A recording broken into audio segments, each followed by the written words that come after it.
Olá, professores da rede RCE Educação e Valores. Estamos aqui hoje, nesse bate-papo, para poder falar um pouquinho sobre planejamento. É sabido, né, que os professores de ensino médio, eu me incluo nessa situação, nós temos uma reticência muito grande em falar de planejamento e fazer planejamento, né? O número de aulas e a diversidade dos conteúdos, às vezes nos levam a fazer um planejamento básico, né, sem muita intenção e que acaba conduzindo as nossas aulas. Mas a proposta aqui hoje é que nós façamos um planejamento onde possa conter toda a nossa intencionalidade, os objetivos, para que cada habilidade, cada competência possa ser trabalhado de maneira correta e que esse objetivo seja alcançado. Eu tenho aqui uma sugestão, né, que eu chamei aqui de dimensões de planejamento. Isso aqui também não é nada novo, isso aqui foi uma cópia, né, que a gente vai pegando de um autor para o outro, mas eu acho que a gente tem que, no planejamento, responder algumas perguntas que eu estou considerando como perguntas científicas, né? Por quê? E essa dimensão, esse porquê, está muito relacionado ao motivo. Então, com que motivo, qual é o porquê que esse determinado conteúdo, esse determinado assunto precisa ser trabalhado? E vem um requisito, né, da tarefa que é escolher participar. Ou seja, quando o aluno, né, quando eu esclareço, quando eu explicito o motivo pelo qual estou dando aquele conteúdo, o meu aluno ele pode escolher participar. Né? A gente sabe que meninos desmotivados, eles acabam não fazendo nada. Então, quando vocês pegarem os livros, né, da rede RCE, vocês vão ver que tem uma questão. Eu posso começar com uma questão que seja instigadora. Uma determinada aula, eu vou pegar um determinado tema, então aí está o motivo. Eu quero fazer com que o aluno consiga chegar à resposta daquela pergunta que eu fiz. Aí, nesse sentido, ele vai escolher participar. E que processo que vai regular isso? Eu vou estabelecer o objetivo, né, a autoeficácia e os valores e atribuições, que ninguém precisa inventar isso. Eu posso colocar aí a habilidade referente a esse conteúdo e a competência que eu quero alcançar. Então, respondendo essa primeira parte do porquê relacionada ao motivo, eu vou partir para a próxima etapa, que é responder o como eu vou fazer isso. Então, dentro do planejamento, como eu vou tratar esse assunto. E a gente considera isso como uma dimensão psicológica do método. Que método será o método mais apropriado para que o aluno se sinta motivado e escolha participar, respondendo a pergunta anterior do porquê. Então, nesse momento, eu vou escolher o melhor método, dependendo da aula que porventura eu venha dar. É uma aula de laboratório? Então, dentro das técnicas de laboratório, qual é o método que eu vou usar? Se é uma aula de inglês, e que situação? Será com música? Né? Será um exercício de listening? Né? De writing? Não sei, o professor que vai decidir aquilo. Né? E o processo regulador é a utilização dessa estratégia. Né? Se eu planejei outros anos, logicamente eu vou ter o registro das coisas que deram certo ou não dentro desse método que eu utilizei. Mas isso a nossa prática nos indica bem. Uma vez que nós determinamos o porquê e o como, nós podemos partir por quando. Esse quando está muito relacionado à dimensão temporal. Né? Nós precisamos controlar o tempo, né, para que a gente tenha um planejamento e gestão desse tempo. É muito característico em aulas, né, que não são planejadas, ou que a gente termine o assunto antes do tempo e depois a gente fica, né, procurando assunto, ou procurando atividades para fazer com a turma, ou simplesmente o tempo não dá certo. E nós sabemos que se a aula não for fechada, se aqueles conceitos e conteúdos não forem bem amarrados, né, a aprendizagem vai ficar bastante prejudicada. Essa questão do tempo não é para engessar o professor, não é para engessar o planejamento, mas é só que a gente tenha ideia, deixando ali alguns minutos ou né, o tempo que for necessário para uma área de manobra que a gente possa esticar ou atrasar um pouquinho. Mas é importante que essa questão do tempo seja bem determinada para evitar esse término da aula antes ou depois do tempo. Respondida ao porquê, respondida ao como, respondida ao quando, vem agora o que está muito ligado à questão da realização, é o controle da realização. Está relacionado aí aos processos reguladores chamados de automonitoração, julgamento e ação. O que eu vou fazer durante a aula? Né? Que mecanismos são esses que eu vou usar para tentar garantir as outras dimensões?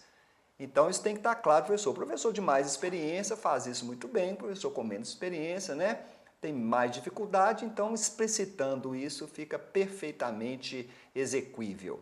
Respondido ao porquê, respondido ao como, respondido ao quando e o que fazer, nós podemos partir para onde fazer. Está relacionado então ao ambiente. Eu preciso ter o controle físico dessa situação. Por quê? Se eu estou planejando uma aula de campo, eu tenho que ter uma noção ou um plano B. Então, a aula de campo, eu vou ao jardim da escola, nós vamos fazer determinadas medidas ali. E se chover? Então, eu preciso ter um plano B. Né? Se chover, essa observação pode ser feita dentro da sala de aula ou não?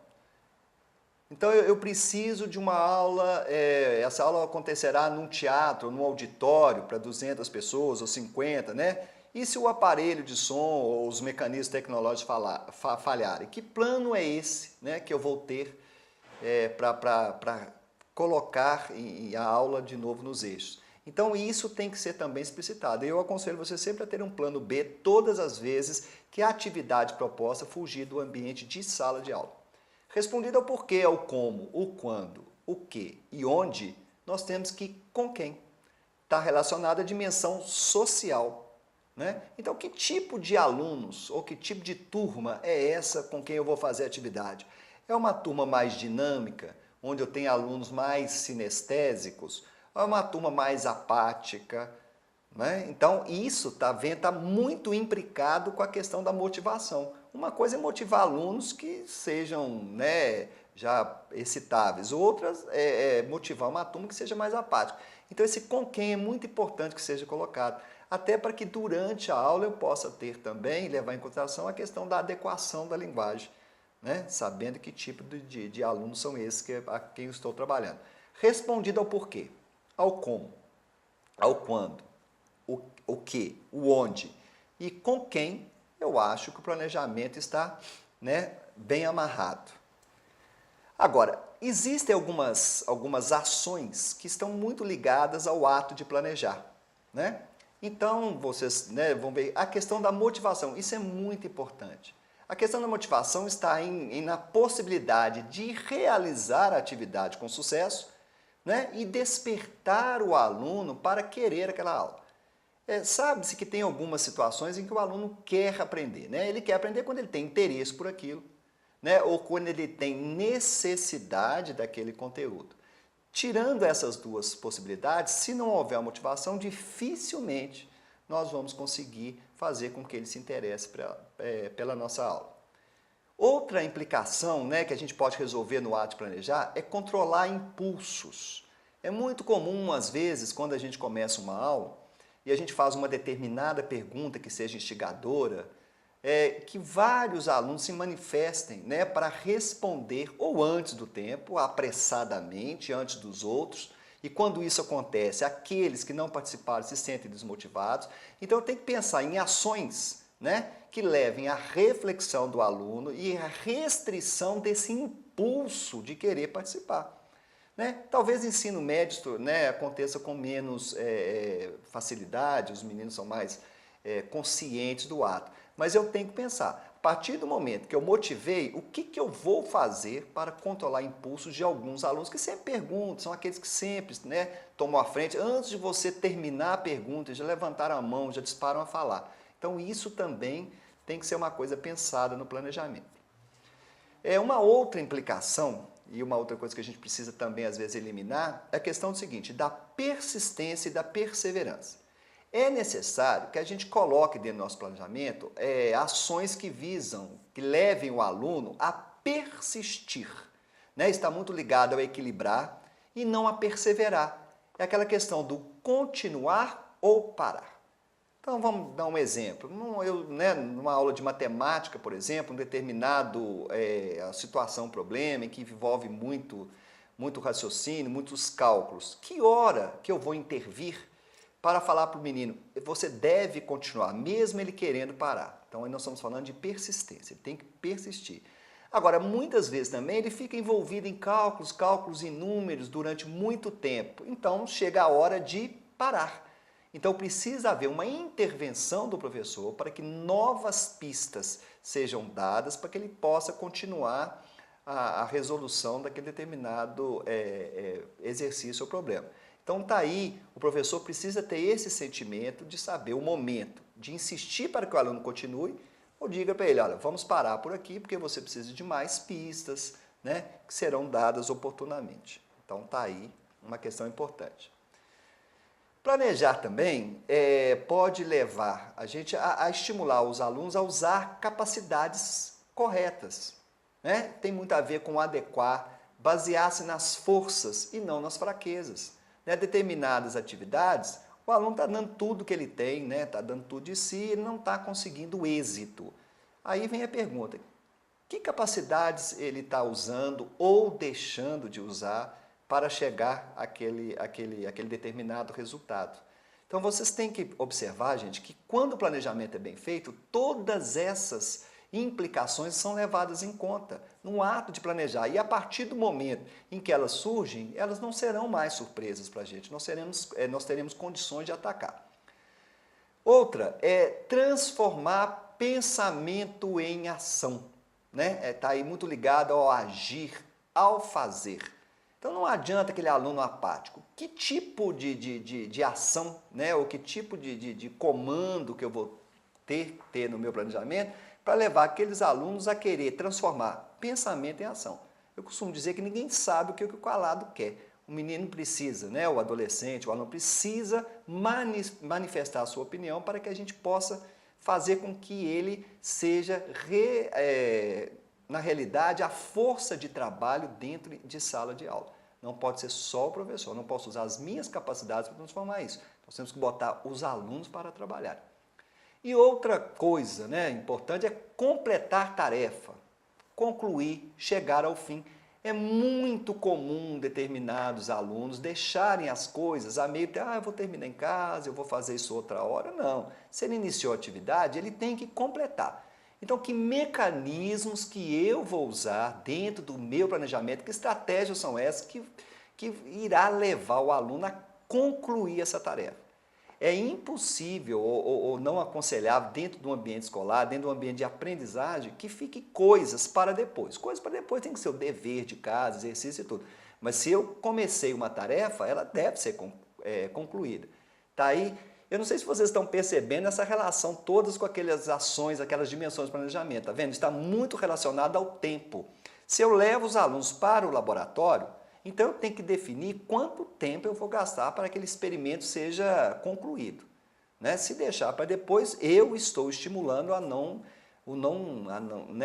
os alunos a não completarem as tarefas. E isso não é bom. Levar os alunos a comprometer-se. Eles têm que escolher e começar. Esse comprometimento, gente, o aluno ele tem que ter isso com a própria educação. Não pode ser só função do meu trabalho. Né? Se ele não se comprometer, ele não vai aprender. E vejam aí a diferença entre envolver-se na atividade. Ele não tem que se envolver, ele tem que se comprometer, que é muito mais do que esse envolvimento. Outra coisa, né, que às vezes acontece também, que eu tenho que prever isso no meu planejamento, é a tal da procrastinação. Né? É uma tendência que nós temos de deixar tudo para depois. Então, se a atividade agora, então vamos nos preparar para fazer hoje, para iniciar imediatamente. Né? Não deixar isso, eu já dei esse exemplo, vou deixar para fazer isso. Não, você vai terminar agora, né? Nós temos o tempo foi previsto e agora que é para fazer.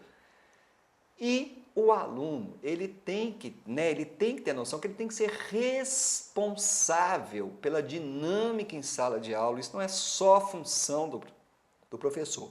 Além de, ele tem que contribuir e aceitar, que essa responsabilidade, porque no ambiente de sala de aula, eu não posso permitir, por falta de planejamento ou de orientação, que o aluno estrague todo o trabalho. Então ele tem que perceber que ele também é corresponsável pelo aprendizado ou pelo ambiente tranquilo e harmônico do colega. Então, o professor não pode abrir mão. Então isso tem que estar no planejamento. E se o determinado sujeito quiser ou não quiser, o que eu vou fazer para isso? Eu tenho que colocar o aluno, também eu tenho que pensar, o aluno tem que ser independente, ele tem que andar com as próprias pernas e ser capaz de fazer sozinho. É claro, a partir do momento que eu dei as pistas, que eu dei as instruções, ele tem que ser capaz. Então isso é uma coisa que eu tenho que pensar mesmo. Ele também tem que gerenciar as dificuldades pessoais, ele tem que se superar para prosseguir. É muito tipo de aluno, eu não dou conta disso, eu sou burro, ou eu faço isso, ou faço aquilo. Então esse trabalho de gerenciamento de dificuldade pessoal também o aluno tem que se inteirar disso. E concentrar-se, essa concentração para ter foco no objetivo. As atividades de concentração também, o professor deve atuar nesse sentido. O aluno tem que organizar um cronograma para que ele priorize, para que ele planeje. Então, em que momento ele vai fazer isso em casa, ou em que momento ele vai fazer essa outra atividade, e desenvolver também a autoconfiança no momento em que ele revisa uma atividade, no momento que ele faz uma avaliação da participação dele ou dos colegas em um determinado trabalho.